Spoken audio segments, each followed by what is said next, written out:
So hot.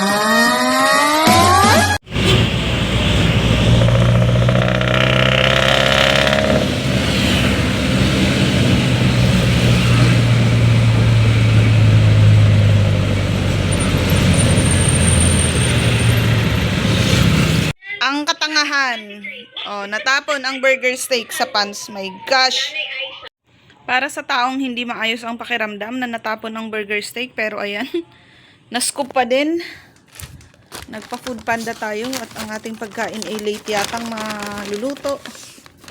And then, yes, of course, ayan pa. Para tayong ewan. Para akong ewan ngayong araw na to. Hindi, nag-start tayo mula nung galing kami ng San Fernando sa Camp Olivas.